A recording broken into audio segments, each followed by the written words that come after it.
these cold water fisheries and trout, would you call them barometers for how healthy our relationship is with the natural world? That you nailed it. That's exactly what they are. Trout are the ultimate canary in the coal mine. It's not climate change. It's not the Roadless Rule. It's not the Clean Water Act. All things that I care deeply, deeply about. It's apathy. It's just like conservation isn't about land protection. And you mentioned this a minute ago. Conservation is about people. It's about engaging people in the recovery of the care and the recovery of these lands and waters. Klamath River, salmon spawning. Almost as soon as the dams came out, there were fish migrating back up there, places they hadn't been in 100 years. Just give me 30 seconds of your time. First off, a huge thank you for listening, because you tuning into the show week after week means the world to me. And it's proof that this dream that started way back when I was just a boy in Possum Hollow is bigger than I ever could have imagined. And secondly, we're just getting started. So if you enjoy what we do here, please join the 20% of listeners that listen to this show regularly and follow us on this app. So here's the promise I'm going to make to you. I'm going to do everything I can to make this show as good as it possibly can, even better, now and into the future. I'm going to deliver the guests that you want to listen to. I'm going to continue telling stories and compilations about hunting, fishing, rivers, mountains, and all of the other things that you enjoy about this show. Listen, from the bottom of my heart, I thank you for listening to this show, because without you, none of the things that we're doing at Walker School of the Wild would be possible. Thank you.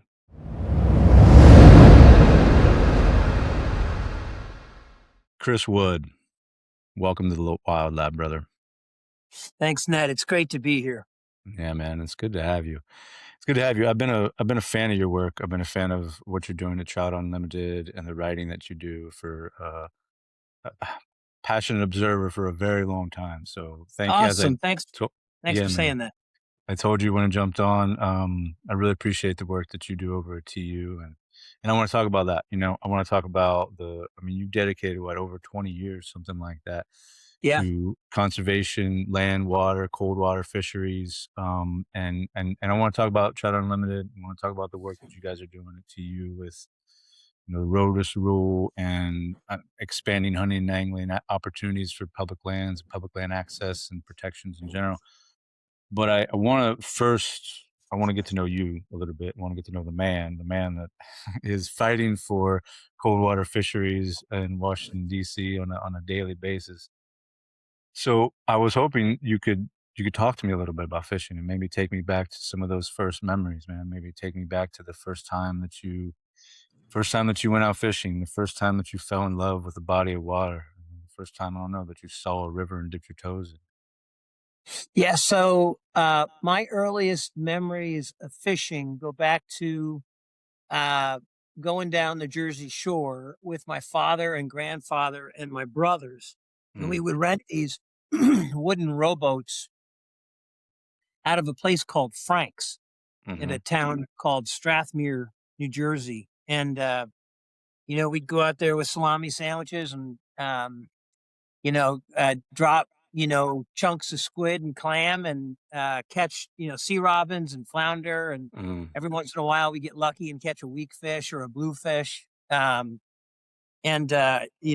I remember most about that was that Dad and Granddad, when they would bring the sandwiches, they'd always cut them, but they would cut them with the bait knife on the wood, on the piece of wood that they were using to cut the bait. And I think it helped my brothers and I not to grow up as squeamish kids because we were eating sandwiches cut with a bait knife on the base that was cutting the bait.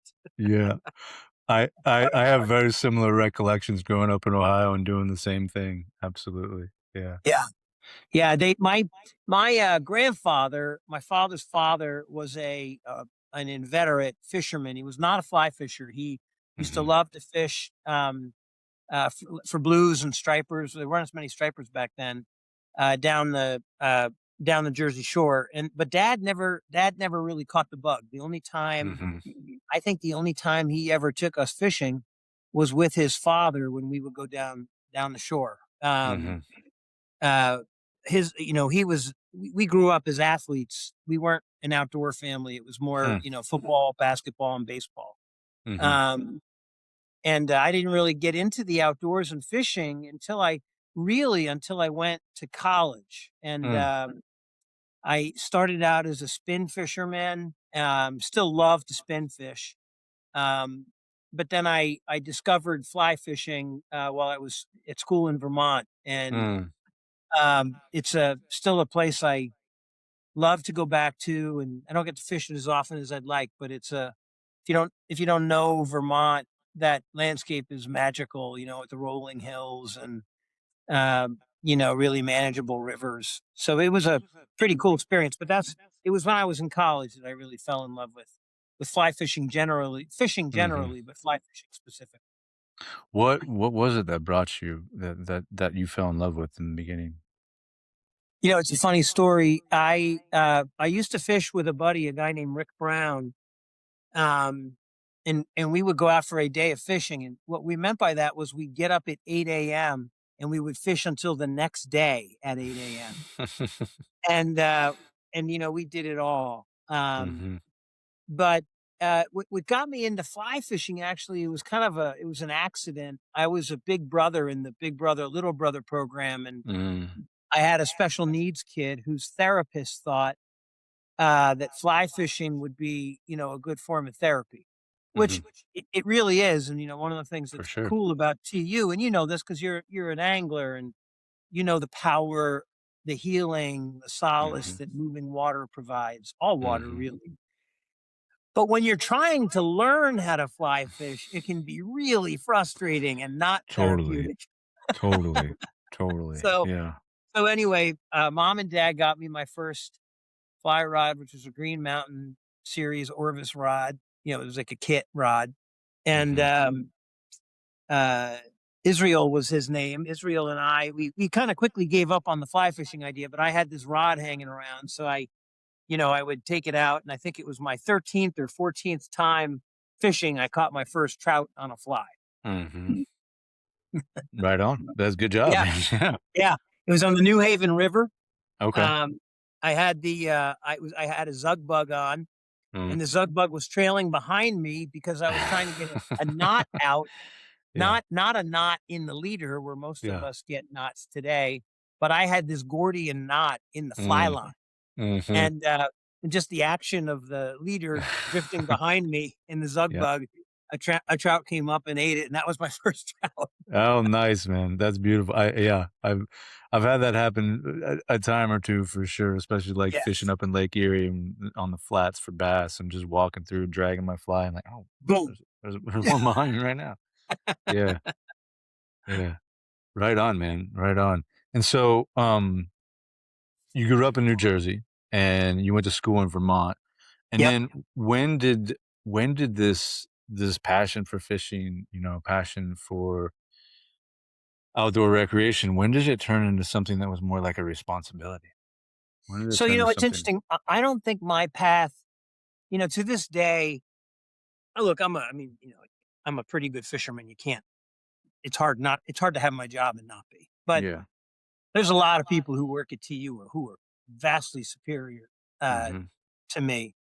Um, my path to fishing and hunting was really more through conservation than it was for a Mm, passion for hunting hmm, and fishing. hmm, When I graduated Middlebury, I ended up going to my buddy Mick was bartending in Alaska, and he knew I liked to fish in college, and so he said, bring your fly rod, you can go fish for salmon. And I did one day, and um, it's a long story I won't bore you with, but I didn't know about the life cycle of salmon. So I was walking up this river. It's called the Anchor River, and it's littered with these dead and dying fish. And I mhm, thought something had happened to the river. I thought there mm, was like a toxic mhm, spill, and so I'm staying away from it the whole time. And uh, I see, there's these fish that were, they were like, 30 inches long, and they're, mhm. more dead than alive, sort of Right. slithering in shallows. And I thought there had been a toxic spill, and it was only later that I realized that no, those are salmon, and Yeah, like that's their life cycle. These, yeah. remarkable creatures that, they'll migrate out of. They don't migrate. They get flushed out of their um, of their natal streams by the spring freshet. and Mhm. then, uh, they'll still live in the ocean for a few years, and they'll migrate back to the stream they were born in after growing, um, and, to have sex one time before Mm. they die. And Mhm. then their decaying bodies provide the nutrients that keep that whole system intact. Yeah. It was mind blowing for, a young guy. And then, I learned about the plight of Pacific salmon in places like Idaho and in the Snake River Mm. Basin Yeah, as yeah. soon as I got back, and I thought, "This is it, man. This is what I wanna do. I'm gonna save the salmon." And so that's how I ended up on this path to conservation.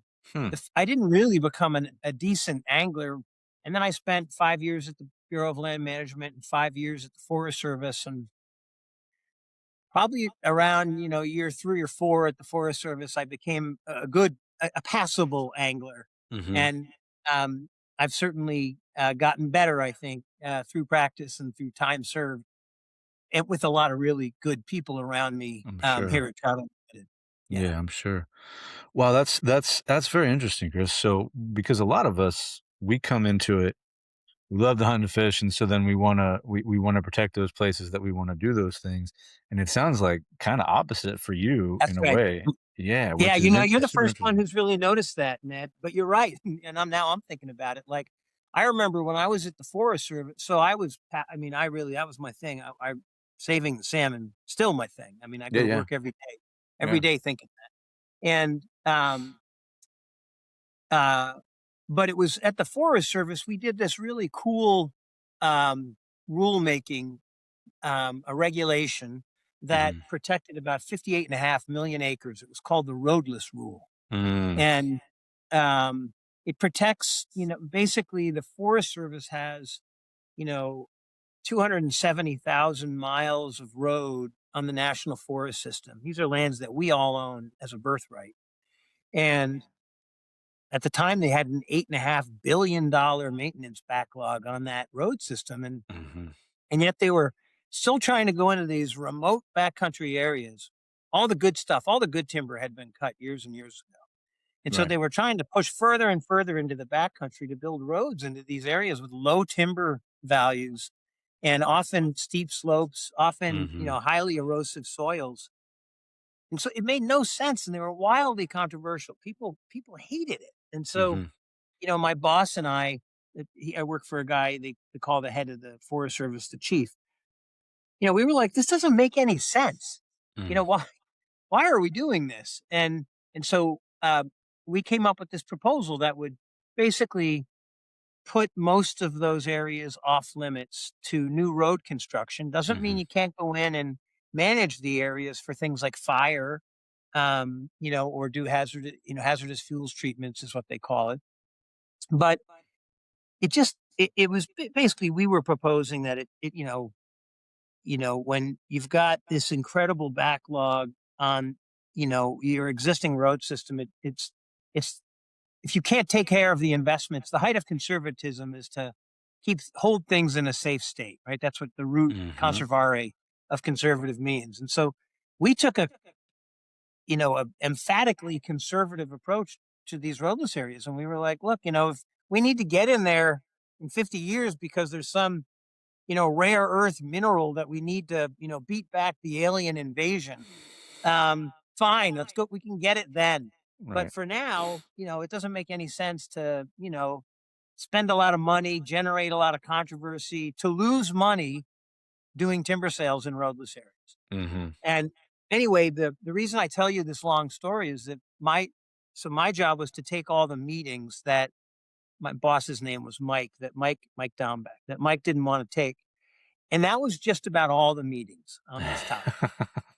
Yeah. And so, the regulated industries, the timber guys, the oil and gas people, the, off-road vehicle people, they all came in and, would bang on the door and bang on the table. And then the environmental community would come in, Mm. the Mhm. Wilderness Society, the Sierra Club, Defenders of Wildlife, all these different organizations. But in the hundreds of meetings that I took on this topic, I never had a single meeting request from a hunting or fishing organization. Hmm, And interesting. And what year, and remind me the year of this, what this was again? this was 2001. 2001, right? Okay. Yeah, and so I thought, you know what I wanna do? I wanna go somewhere and try to create an analog to the environmental community, Mhm, but with hunters and anglers, with mhm, people who because, we have this visceral passion for our sport, but we have this visceral connection to these lands and waters, mhm, and I thought, and so it's one thing to have, I'm not saying that everyone's like this, but a this is a gross generalization, but it's one thing to have a bunch of urban environmentalists who are saying, we don't want you going into the Rapid River roadless area in mhm, Idaho. mhm. Um, it's quite another when it's a packer who, Right. for the past 15 years, has taken a father and son into these backcountry areas to, either hunt for elk or go out and do a 4 or 5 day backpacking trip while they're fishing. And so, if that was the idea anyway, and Mhm, to channel that passion that sportsmen and women have for the outdoors into advocating for, its care and recovery. mhm, Um, and that's what this whole journey at Trout Unlimited has been about. Now there's a lot of organizations that, try to bring mhm, sportsmen and women to the fore. And it's, somewhat gratifying, frankly, in the span of my career. I've seen sportsmen and women be taken for granted by one political party and then ignored basically by the other. mhm, And just this past year, you could see how they flexed their muscles when there was this, idiotic proposal to force the sale of 2 to 3 million acres of our public lands. Right. Our legacy, our land, like, those public lands it's most of the land that any of us will ever own. Yep, And absolutely. and so it was hunters and anglers who I think anyway, really helped to turn the tide Mhm, on that proposal. And so anyway, that's the backstory. That's so my connection to hunting and angling came more from conservation than it did. mhm. Like most of our TU members, they come into TU because they love to fish Right. or they want to learn to fish. And then the conservation becomes like a learned behavior. They're like, oh, wait a Mm, minute. We want to have good quality habitat. you know, we need to put more large wood in the river that mhm, will help to create structure that will create holding places for fish in high water. Or we need to advocate that, the Forest Service or the local park or whomever, they don't cut the trees all the way down to the water's edge. They leave them there to provide shade. mhm, So the the cold water stays cold, and it becomes this learned behavior. But most people at Trout Unlimited, fishing is the front door to conservation. But for me, conservation was the front door to fishing for me. I love that, I love that, and I think, yeah, no, for me, fishing and hunting and fishing were the front door to conservation, and then I went and got into academia, and then, yeah, it's been a cyclical thing. You're talking about the roadless rule, and I know that it's instrumental to your story, obviously, and to the Yeah, story of Trout yeah, Unlimited as well. Tell folks what's going on with the roadless rule right now. What's going on? yeah. So this is a rule that prohibits, as I said, most road construction into these backcountry areas, and most, not all, does allow for harvest, but it doesn't really allow for like taking the big pumpkin pines out. You can only take Mhm, generally small diameter trees. So we tried to design it so you could like remove some wood fiber in order to protect an adjacent community, for example, from a big fire that might come later mhm, on. Um, and the reason that, I was so astonished back in the day that we didn't have hunters and anglers banging down the door on this is that we stood to gain the most. Like the longest center fire rifle seasons are in these backcountry roadless areas. The mhm, best, the mhm. best native trout fishing are in these roadless Yep. areas. And so anyway, we promulgated that rule. We had this just tremendous public involvement process. We had over 600 meetings around the Mm, country. mm, Every national forest that had roadless areas had multiple meetings, in-person meetings, mm, but generated over 1.6 million comments, the vast majority of which, 95% of which were in favor of protecting these backcountry areas. mhm, And that has stood as the law of the land, and it has been hugely effective for the past quarter century. And unfortunately, the Department of Agriculture announced, uh, about, I don't know, 8 months ago or so, that they wanted to rescind the roadless rule. mhm. And so now not a single public meeting has been held. Right. They've had a dramatically shortened comment period. Mhm, Initially, they offered two proposals. One, which they're required by law to offer, is the status quo, nothing will change. And then the other was just get rid of the rule altogether. mhm, And so um, we're in the waiting stage now for them to come out with what they call an environmental impact statement. The government is forced by law to disclose the effects of its proposals to people. And mhm, so, that will come out probably within a month or two. mhm. So And, my hope is that um,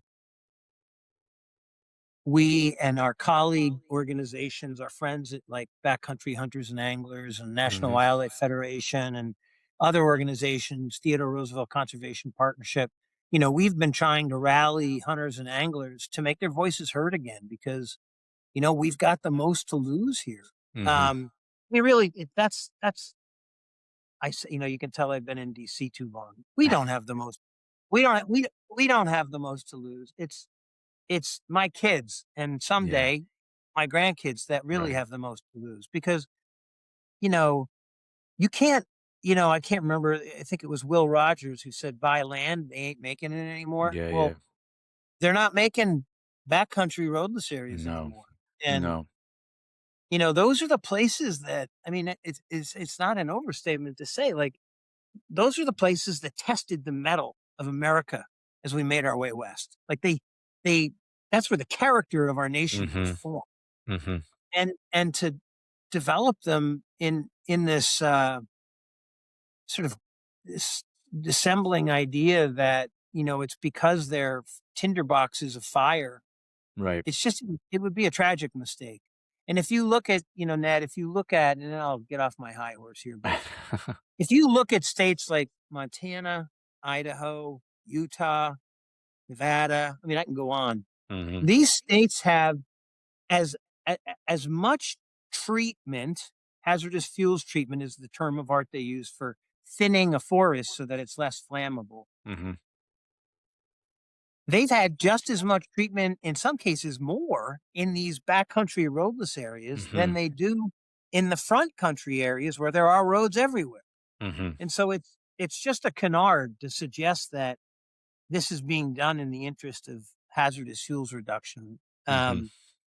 And so anyway, my hope is that once again, the voice of sportsmen and women, as it has so often in our nation's history of conservation, will come to the forefront and help politicians understand that this isn't in their political interest to overturn this wildly popular, wildly effective conservation policy. Yeah, and listen, I was telling you before we jumped on, I live in Walker, California, Colville, California, and I live on the boundary of many of the a number of roadless areas, right? Yeah. And I can tell you that they I mean, for me, they're like my backyard and they're my home, and I know intimately what is lost when we lose these things and when we lose these places. I'm curious, and we like trying to figure out the best way to frame this question, but I'm curious how you, as someone who is an avid conservationist, fisherman, outdoorsman, how do you how do you make that argument to people in suits in Washington D.C. to get them to appreciate that, I'm really getting at the question of, can love of a place be taught, or is it something that has to be earned through experience? And so how do you translate that love of place and that value of nature to people who maybe don't have never seen it or have never experienced it? Like, how do you do that? Such a good question. The answer is you meet people where they are.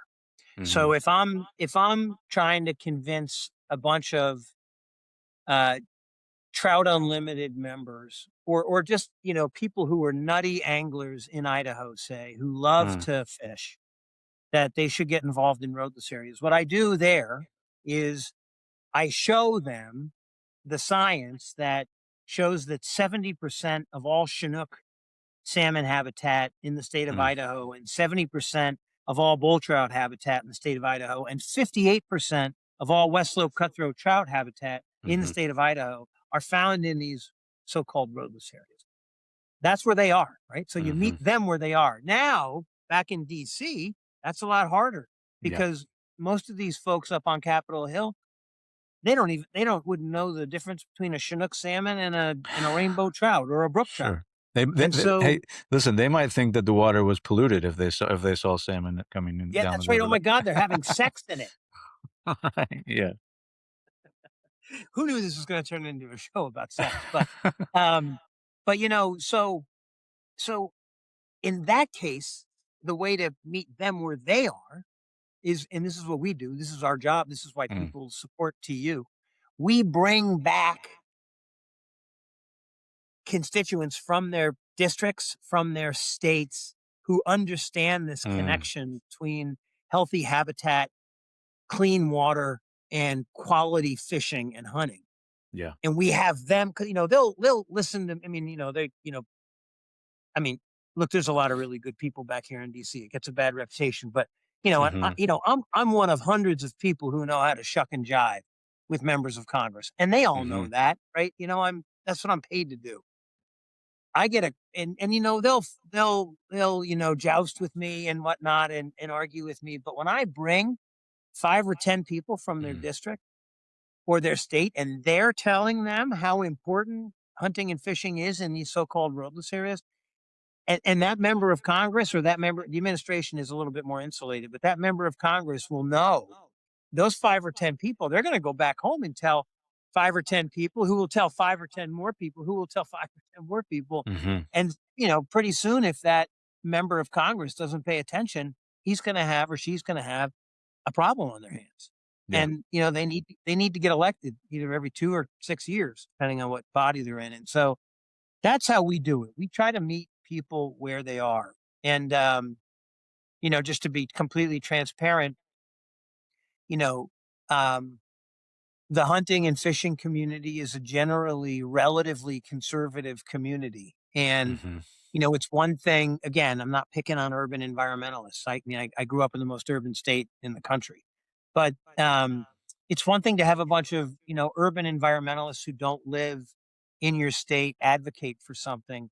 It's Mhm. quite another when, these are people who are from, if they're talking about the Rapid River, they're from Riggins, Idaho, Mhm. or, and so they're real people from real Mhm. communities, and Riggins is and great, yeah, and but they it's vote not New Republican. Jersey. Yeah, it's not New Jersey, Yeah. I mean, the New Jersey guys are great too, actually. They're really good when we Mhm. need to move the New Jersey delegation in a certain direction on things like clean water rules or whatever. But Mhm. um, so anyway, that's how we do it. And I'm really proud of TU's track record. So we didn't really, so we were the first to really start in earnest organizing hunters and anglers as advocates for backcountry protection. I Hmm. came to Trout Unlimited in the fall of 2001, Mhm. and helped to protect over 36 million acres of land in That's a 20, lot of land. 25 years. I mean, Yeah. that's a ton of land. That's about the size of the wilderness preservation system in the national forests. So it's a tried and and proven uh, method. We call it OEM. We Mhm. organize, educate, and then mobilize people who fish and hunt as Mhm. advocates. Well, you're doing a darn good job of it, I gotta say, Chris, for sure. Um, It's the employees. We have some of the best. I mean, I have said this before, and it's not a joke. It's like Christmas morning every time I come into work. And Mm. I'm old school enough that I come into work every day. Yeah. But Yeah. yeah, because I get to work with some of the best conservationists in the country. I mean, bar none. And our volunteers are they're equally exceptional. They're even more Mhm. passionate, right? I mean, we're paid to do this work. I mean, almost Right. every employee here is doing it out of a love of place generally. But Mhm. the volunteers are completely motivating because they're not paid, and they're Yeah. often quite busy, but they still make time. Yeah. Well, let's talk a little bit about I wanna talk a little bit about, like, the fragment you're talking about the roadless rule and what happens when you break up and when you fragment areas and backcountry spaces, right? Um, what does that actually do? And how does that actually how would that actually affect some of these cold water fisheries? How would it affect the salmon, the trout, the lahot and the pipe, the cutthroat, like, these are I'm talking about the trout that live near where I live right now. But Yeah, yeah, how would it affect them? dramatically, Okay. dramatically. So right now, if you looked at, let's just take the national forest system. Mhm. There's almost a direct, if you, and then you took all the native fish habitat for those species that you mentioned, but then also the additional trout species like Sure. Gila and, Yeah. Apache and Rio Grande cutthroat trout. And, on the West Coast, you actually are lucky that you do have native rainbows, up on that Mhm. sliver of the Pacific Rim there, and then up into Alaska. There's almost a direct correlation with all those maps of the populations of those native fish and national forests. And if you Mhm. go into a layer deeper, they're all in the roadless areas. Mhm. So what's happened is, and so when you think about it, right, our roadless areas are typically higher elevation areas, so they're up on in the mountains. You've got a higher gradient, meaning it's steeper, so you get faster runoff. And as an angler, you know that unless you're like a backcountry guy like I am, generally you're not going to fish those waters to find bigger fish, right? They're Mhm. typically smaller Mm. streams, and yet that's where all the native fish are. Why Mhm. is that? Because there's no roads. Yeah. There's no roads. There's no roads fragmenting their habitat. There's no roads causing erosion. So what in a perfect world, we try to create with our restoration work what we call meta populations, Mhm. META populations. And the idea there is that you have fish that are able to demonstrate their entire life history across the landscape. And in this case, what that would mean is that you'd have juveniles perhaps who rear in these higher elevation systems, but then they'd be able to move down Mhm. into a connected, through a connected set of waterways into larger bodies of water where, they, I mean, if given the opportunity, we see this on the East Coast even. You give a brook trout the opportunity to move down into a saltwater estuary, Mhm. they will move out into the Mhm. salt. If Yeah. you give a cutthroat trout to do the opportunity to do that on the West Coast, they'll run out to the salt as well. And Mhm. so what's happened over time is that we've bifurcated all of these systems with a series of roads and dams and this is you're going to laugh at this, and culverts are Yeah, like what culverts are the, big. the Yeah. the pipes that you put under the road to let the stream go through. They're a huge impediment to fish passage Mhm. because what happens is the velocity of the water will create a pool on the downstream side, and when the fish they can't jump up and get in the pipe it to be able to respond to either flood or fire or drought. And so part of what our whole method of conservation is, it's basically this landscape scale approach to conservation where we protect those high quality roadless areas, places Mhm. like that, keep those intact. And then because we know that fish need to move in response to flood, fire, and drought, we reconnect those systems. And that involves everything from the mundane work of fixing culverts, replacing culverts with bridges in some cases, or Mhm. putting, they call them bottomless culverts. So it simulates a natural stream bottom. Um, it's and then finally, because the most biologically, and then I'm sorry, I lost my thread there. That it also involves much more complicated work that can take Mm. generations, like Mhm.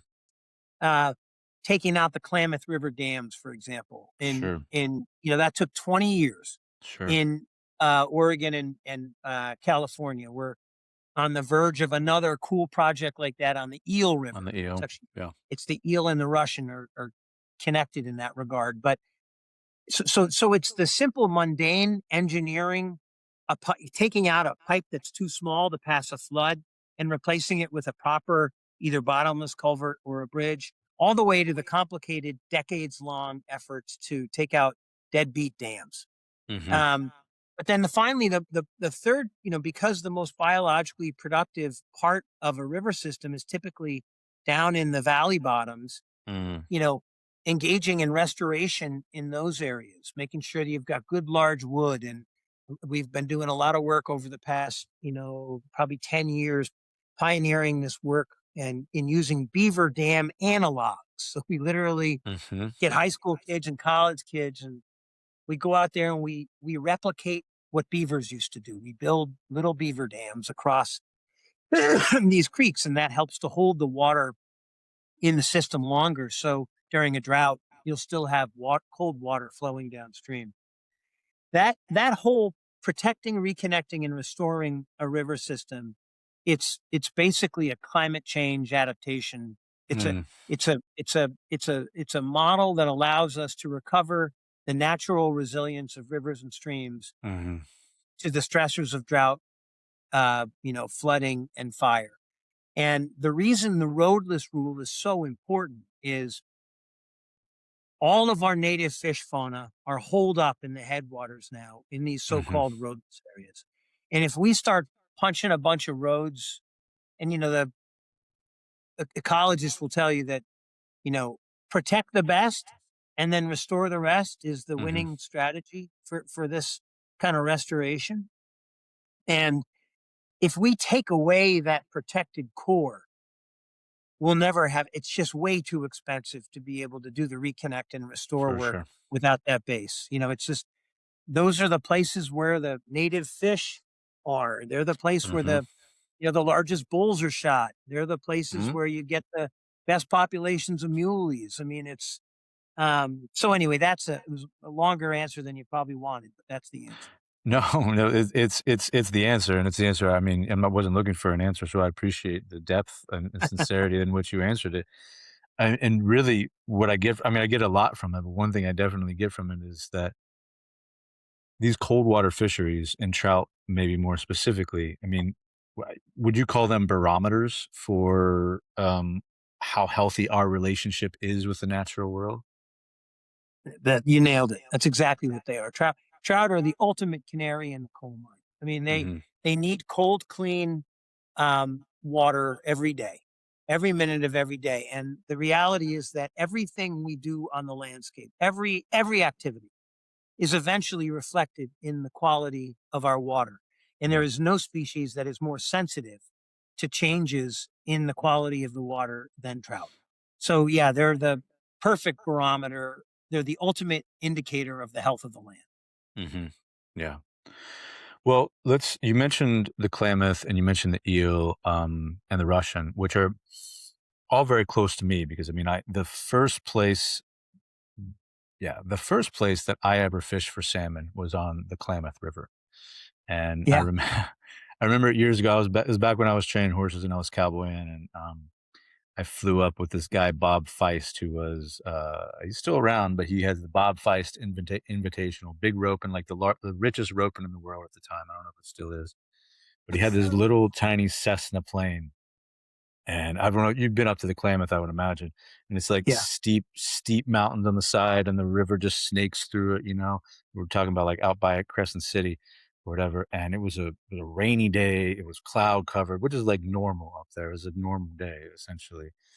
And I'd never been in a plane, and Bob's taking all these, like, I was a pretty rookie guy on the ranch and just, breaking all the colts and everything.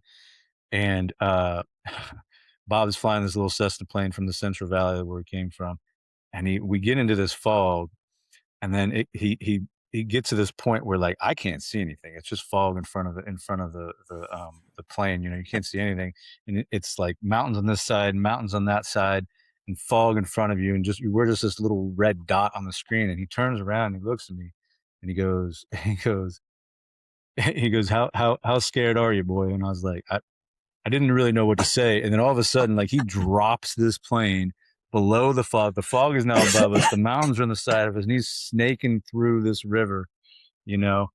And he, I think So cool. he was getting such a kick out of it because he'd taken like, he told me later he took world champion bull riders and did the same thing with them, and they pissed their pants. And so it was a whole thing. But he landed that plane so smoothly on the little grass, you know, and then we spent the next week fishing, catching steelhead and salmon, and it was a whole man, it was, you know, it was a whole experience unlike any other experience that I've ever been with because I'd never seen a river that big. I grew up in Ohio Yeah. and, you know, I'd fished a lot of like classic Western rivers, but like the Klamath and some of those Pacific Northwest rivers, man, they're big, they're powerful, they're deep, and they're fast.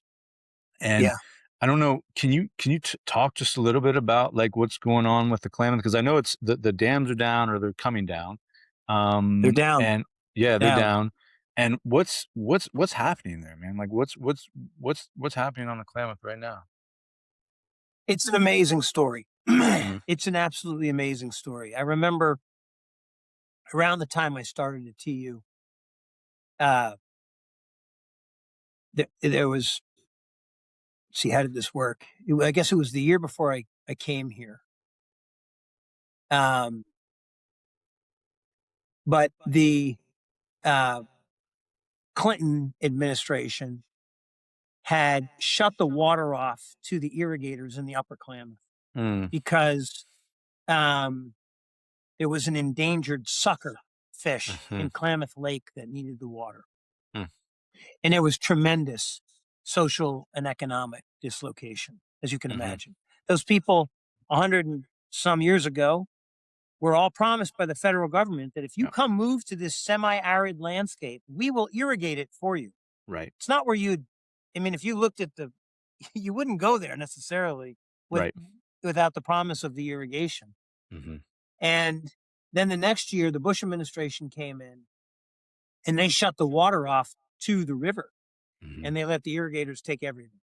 And that year, there was a, a massive fish kill, like 50,000 I remember imperiled that, yeah, salmon and yeah, steelhead died in the river from hypoxia, from a lack of oxygen and mhm, other diseases. And and that's where we were on the Klamath. It was mhm, that polar.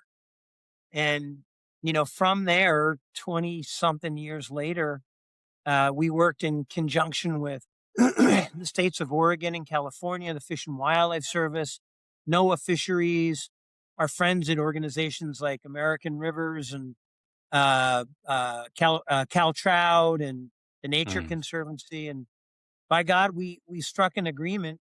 So we have these hydropower dams are required every 30, 40 years to go through this relicensing process.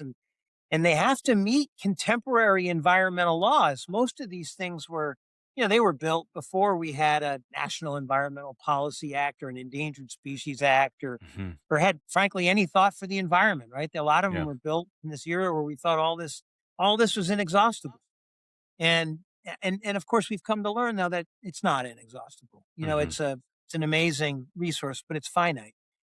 And if we don't take care of it, it will go away.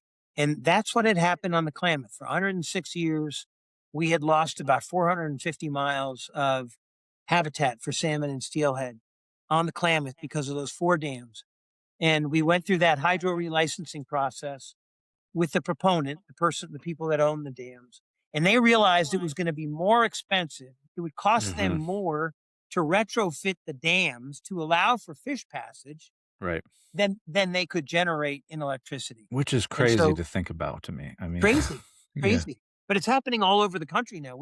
yeah, We're part of another one on the Kennebec in Maine. mhm, So without just a quick ellipse here, you know, there are four dams on the Kennebec that go up to a place called the Sandy River, which has beautiful habitat for Atlantic salmon, but they mhm, can't get there because of these four dams that are in mm, the way. Similar hydro relicensing process. Similar story. Those dams, we Mhm. now have an agreement to take them out. There's a purchase agreement to buy the dams. And then in the next 10, 15 years, we'll have all those dams removed on the Kennebec. Nice. Um, so that happened on the Klamath. And then 2 years ago, we actually took the dams out. They're gone now. And there's video footage for your listeners to just check out Klamath, just check Klamath River Mhm. salmon spawning. And almost as soon as the dams came out, there were fish migrating back up there to places Right. they hadn't been in 100 years. Yeah. Um, it's remarkable. And so, there are opportunities like that around the country. You mentioned the Eel River as Mhm. well. We've got, another agreement in principle there to take out two dams on the Eel. It's a very complicated sort of water diversion system there, but they had this thing called the Potter Valley Project where they would divert water from the Eel into the Russian, a lot Mhm. of water, to support, irrigation. Right. Again, all a legitimate use of water. It's not being wasteful or anything. Um, but those Potter, those two dams hadn't generated power in like 5 years, and it was going to be too expensive to fix them. They tried to sell them; nobody wanted to buy them. They were structural liabilities. There was a fear that if, in the next earthquake that they could, you know, tumble. And Mhm. so we now have, an agreement there where, those dams will come out. We figured out how to meet the irrigation needs of the people in the Russian River without building new dams, just using, different irrigation techniques, pumping stations and such. And Mhm. so we'll be able to meet the needs of the people, meet the needs of the indigenous people who have been deprived of salmon in, it's like 300 miles of stream for, Mm. again, 100 years, Right. Right. and meet the needs of the fish. Um, Mhm. so anyway, there's going to be more to come on that, but the agreement is now in place to make that a reality as well. Yeah, I was looking at that. I was reading about the work that you're doing there, and the eel is another one that I mean, it's just one of them. It's one of my I haven't caught as many fish on the eel, I think, because the population's a little bit lower, but, like, I've fished it a number of times, and it's just one of the most beautiful places to fish with all the redwoods, and, Yeah, yeah, man, it's powerful there. It's that's it's cool. absolutely powerful. Yeah. That's It was super cool. I haven't, haven't I been haven't haven't been been. as successful there, but it's, Yeah. caught a few. Well, maybe once we take the dams out, that'll change. Yeah. Yeah, man. Um, listen, I wanna be respectful of your time. I wanna change gears here just slightly because I you know, for jumped on there, we're talking a lot about the work that you're actually doing, and talking with congressmen and women and senators and doing that actual policy work that absolutely needs to be done. And I would imagine, man, especially like these days, I would imagine that it is exhausting because it seems like I don't know if it actually seems it actually is, I think, that it's one thing after another thing after another thing after another thing, like constant threats to our natural resources, constant threats to hunting and angling access, constant threat roadless rule, selling off of public lands, you name it. It seems like every week there is a new thing, a new threat going on.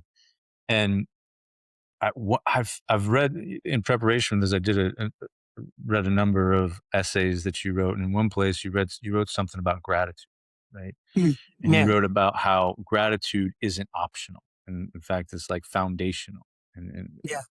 in this work. I'm curious, like for you, like how what role gratitude plays in this conservation work, in this work where it's constant threat on a daily basis of new threats. And I feel like it's gotta be exhausting, Chris, to do the work that you're doing and feel like, oh, we got this win. Oh, but guess what? Right back at it tomorrow because there's another thing coming. Like how do you personally like how do you maintain that? It's I do think that I think both hunters and anglers share this, but I think anglers in particular have this attitude of gratitude. Um, you know, think about fly fishing. Hmm. We happily stand in freezing water, often in freezing temperatures.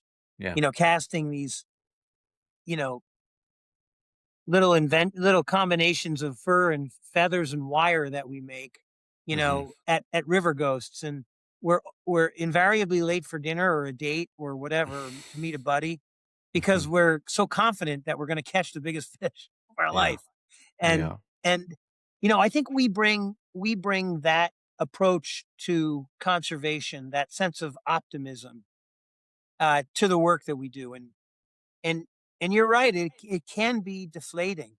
Um, and I know I have many friends in the broader environmental community, and uh, when you hear them talk, they almost have this sort of defeatist tone. Mhm. I'm not going to get it right. I don't think I will. Let me see. Aldo Leopold once had this wonderful quote. He said that, and it harkens back to the question you just asked. He said, Mhm. one of the penalties of an ecological education is that one lives alone in a world of wounds, Mhm. and an ecologist must harden his heart and make believe uh, that the consequences of progress are none of his business, or he must be the doctor who sees the marks of death in a community that believes itself well and Mhm. doesn't want to be told otherwise. I think you And remember that well. But yeah, well, it's like a yeah, life yeah, quote for me. yeah. And so there is something inherently draining about being a conservationist, because what Mhm. we do is we oversee loss on a daily basis. Mhm. Whether it's loss of good policies like the roadless rule or the clean water rules is another one. They're under attack now. Yeah. Um, Loss of open space, loss of clean water, loss of wetlands. I mean, you can go on, right? Mhm. And it's really easy to become defeatist and negative in Mhm. response to that. And I think that's one of the strengths of Trout Unlimited is that we see those same marks of death that Leopold mentioned. Mhm. And and rather than look at it from the perspective of what's been lost, we look at it from the perspective of what can be recovered. Mhm. And that's why I just think that and I've said this before, but conservation is such a uniquely American idea, right? This Totally. this idea that we can take these, and it was practically not, people would environmental historians would argue me on this, and I would lose, but it was practically invented here, Mhm.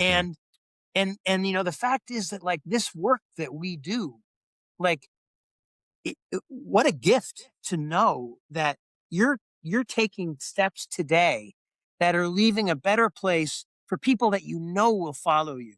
Right? That's Right. like the most optimistic idea, the most affirmative, forward-looking idea, and work Mhm. possible. That you're literally working, whether you're a volunteer or a paid staff person or somebody who just writes a check to support these causes, or someone Mhm. like you, Ned, who's articulating why people should care and have ethics when they fish and hunt, and talking about the spiritual connection between land and water and hunting and fishing. Like, Mhm. that's a gift. That's a gift. So yeah, it is, we are overseeing loss. It is easy to give in to that perspective that Leopold, perhaps the greatest conservationist America ever saw or produced. But I think because we're anglers and we're such Mhm. inherent optimists, we spin the equation around, and Mhm. we look at it from the sense of what can be gained or what can be recovered rather than what's been lost. Yeah. I think it's a beautiful way of answering it. I've done a lot of work with CDFW, California Department of Fish and Wildlife, with my organization in collaboration with theirs, and with backcountry hunters and anglers as well. Yeah. Um, Restoring native fish habitats, specifically Lahotans and Paiutes, in my, I'm not gonna name exactly where, but in my backyard, essentially, like Yeah, I in love it. the rivers and streams that are in my backyard. And I Thank find, you. oh, I mean, you're welcome, and it's I enjoy rolling up, miles of poly pipe to get rid of, Yeah. invasive brown trout. It's quite fun. Yes. And I mean, and, the other thing is in that work, I meet a lot of great, wonderful people, right? And it's partly through that, partly through meeting the other people, who are just as invested in saving some of these places and some of these species as I am, that provides me hope, you know? And then the other side of it for me is that it's, as I said, like I'm in Southern California currently, right on this today as we're recording this. And for many folks, and I've spent, off and on a fair amount of time down here. And for many folks, especially trout folks, and they would say, well, that's just it's an urban jungle. It's all concrete. There's no cold water fisheries or whatever. But like you want to talk about hope and resiliency, all you got to do is look at the southern steelhead, which Yeah, man. Yes. is a species that I mean used to go all the way down to the northern part of Mexico, right? And to think about a species of fish that depends on cold, clean water like you're talking about, and we think of as in Alaska and the Pacific Northwest and Washington and Oregon and those sorts of places, but to think about that fish, there are individuals, small numbers, but that are living like in Bologna Creek, in the Los Angeles, in the LA River, and in Yes. places like that, and all the way far south of San Diego, where I am right now.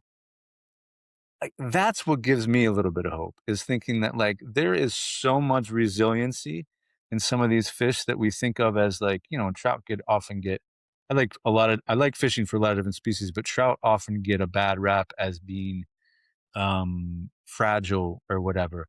But Yes. when we think about the southern steelhead specifically as this so-called fragile species, not thriving, but surviving in this urban jungle, that's for me, that's what really gives me hope. That and then meeting and talking to people like you and other people that I meet in the woods. Amen. I mean, amen. So I met, I don't know, probably wasn't, I don't think it was a year ago, probably close to a year ago, with a couple of folks that we've hired who Mhm. are, I think we have 4 people now who are working on LA River recovery. Right on. And it's totally like it's out there. Right? I mean, Yeah. it's this one is like, but there is this hope that could you imagine like the LA River is famous for the movie scenes where they, Mhm. drag race down. It was a Terminator, I think. It was in Yep. Terminator. Was one of them. Um, Was one of them. yeah, there's a bunch of them. Mhm. But could you imagine if we can actually get steelhead spawning back through LA? And Yeah. so here's something to think about. So the Elwha River system in Washington State, Mhm. huge elevation gains.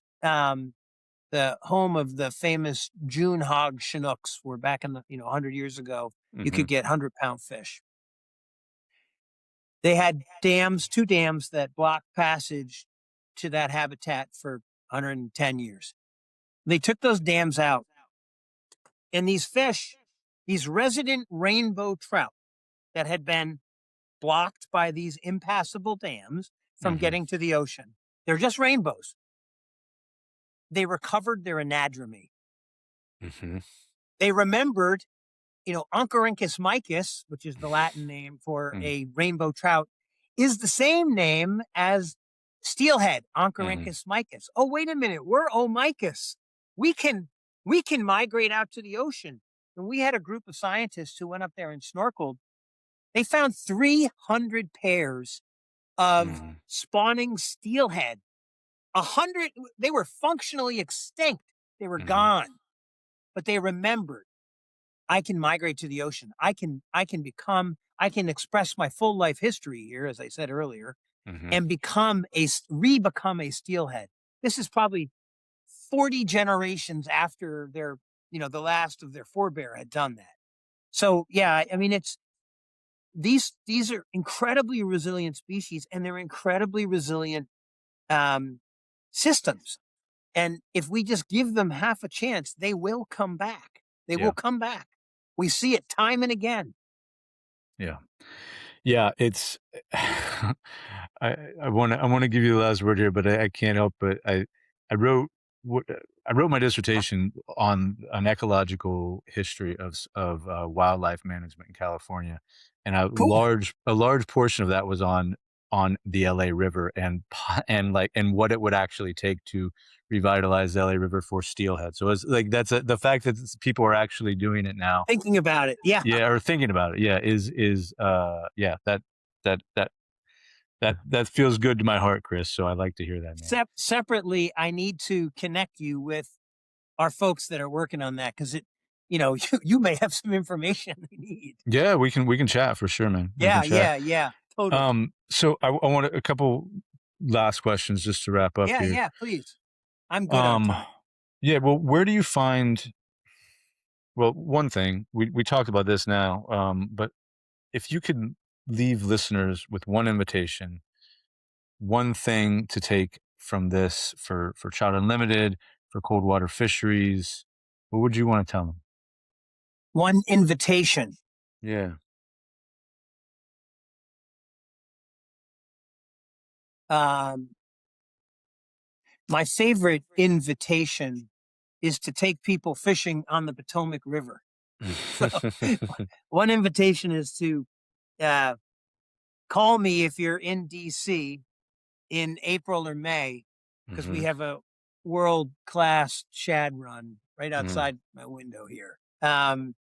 But I think the biggest invitation would be, the if you asked me what I thought the greatest risk, uh, to the wonders of the outdoor world, like what I thought it was, I probably would surprise you. mhm, It's apathy. That's the mm, biggest risk because the more listless and apathetic people are, um, the more at risk these systems are that we depend on so much. yeah, And so my biggest invitation would be to get involved. And if you're not an angler, that's okay. You can you can bring the kids to a Trout Unlimited stream cleanup and mhm, teach your kids about the importance of uh, you know taking care of God's creation, picking up litter.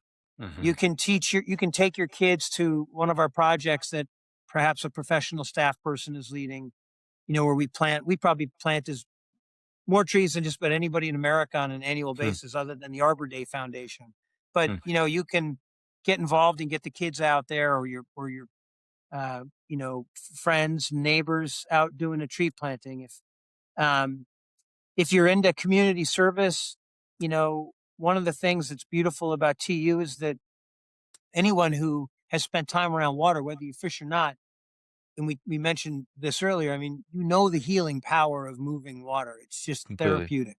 yeah, And so we use that, we're the volunteer labor force for all the organizations who use fishing as a form of therapy for people, mhm, whether it's real recovery with men who have cancer, or mhm, casting for recovery, which is with women who have cancer, or for the Mayfly Project, which is oh, yeah, about foster kids, yeah. I or volunteer with them down here, by the way, yeah, they're yeah, great, yeah, I they're great, have too. mm, Project Healing Waters, mm, who get veterans out and use fishing and tying as a fly tying as a form of therapy. Like, there's a place for you.